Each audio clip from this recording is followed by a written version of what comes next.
Hai teman-teman, saya ingin membagikan tutorial atau cara mencari normalitas data menggunakan aplikasi SPSS 16. Nah, cara yang pertama tentunya kita sudah memiliki aplikasi SPSS 16 ini. Kemudian, klik aplikasi itu atau buka aplikasi tersebut. Setelah kita buka, nanti akan keluar dan layar seperti ini, dan di bawah akan ada dua jendela seperti ini. Jendela yang pertama yaitu ada data editor atau tempat kita mengolah datanya nanti, sedangkan yang kedua ada output, mana kita akan melihat hasil dari olahan data kita yang sudah kita olah tadi, bisa kita lihat di output ini. Nah, sekarang kita berada di data editor, SPSS data editor. Di SPSS data editor ini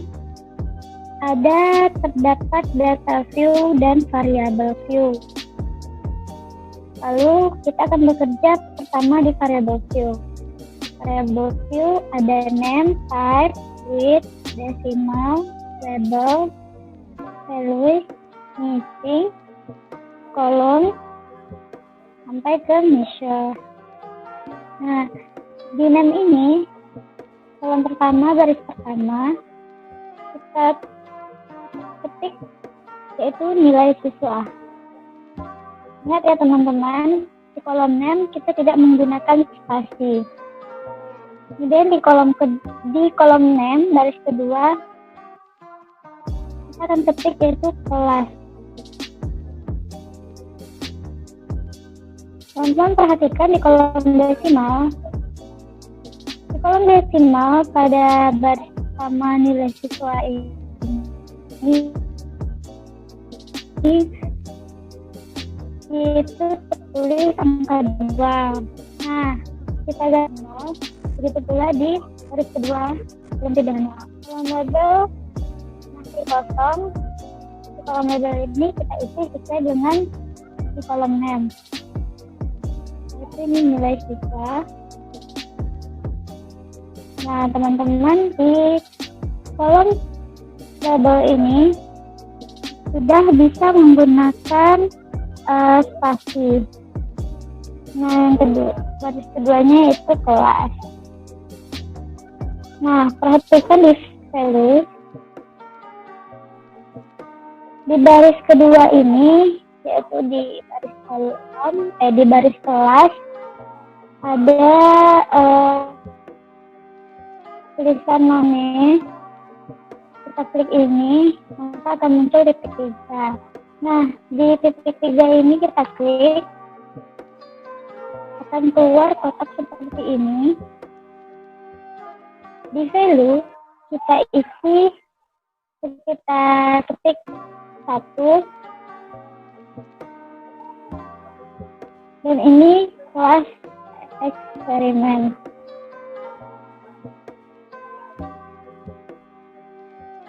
Nah, untuk uji normalitas data, maka kita akan menguji dengan menggunakan dua kelas. Dua kelas yang kita uji itu ada kelas eksperimen dan kelas kontrol.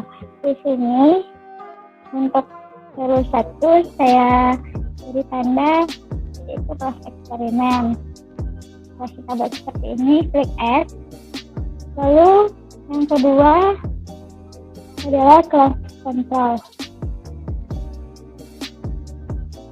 Klik add lagi, baru oke. Nah, ini kita sudah selesai bekerja di variable view.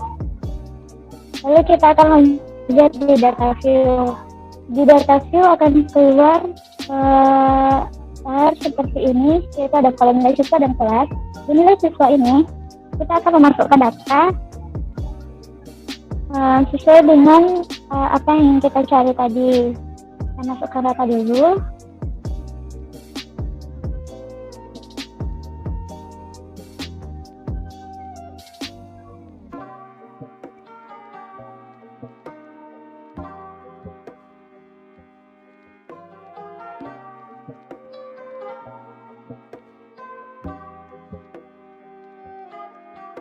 seperti ini.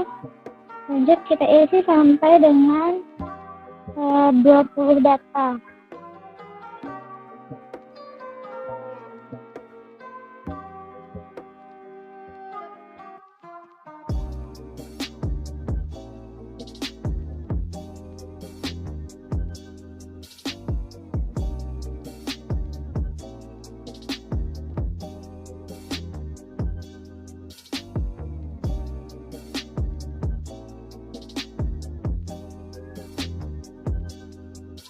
Nah, datanya sudah saya isikan sebanyak 20 data. Data 1 sampai 10 merupakan kelas eksperimen. Di kolom kelas kita tulis 1 sampai data ke 10. Sedangkan data 11 sampai 20 yaitu kelas kontrol saya isi dengan angka 2. Nah, seperti ini. Lalu baru kita bisa mencari normalitas data ini dengan cara klik analyze,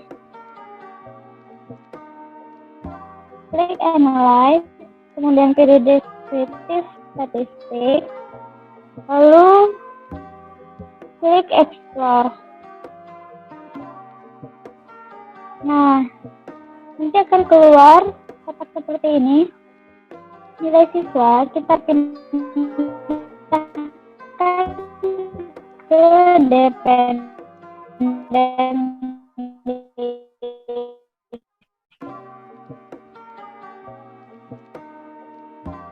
Klik nilai siswa ini sampai muncul tanda biru ini.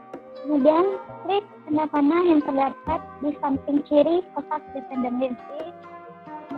Pindahkan ke faktor list dengan cara klik icon panah yang berada di samping kotak faktor list ini. Kemudian kita pindah ke plot yang ada di kanan atas tengah-tengah. Nah, di sini kita beri centang, tanda centang di normality plot with S karena kita ingin mencari normalitas data.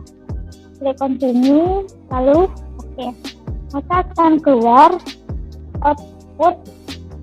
Nah, output inilah yang akan bisa kita lihat hasil dari data yang kita olah tadi.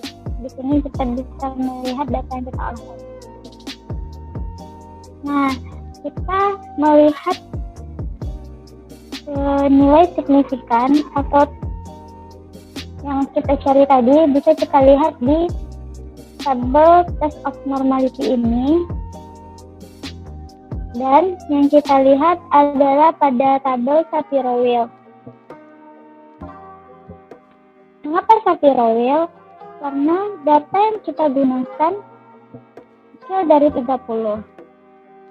Tapi jika data kita besar dari 30, misalnya 40 data, 50 dan seterusnya, maka kita bisa melihat di signifikan dari Kolmogorov-Smirnov ini. Nah, jadi teman-teman sudah tahu kan di mana kita melihat nilai signifikan dari data yang kita cari tadi. Berarti kita melihat nilai signifikannya pada tabel Shapiro-Wilk seperti ini.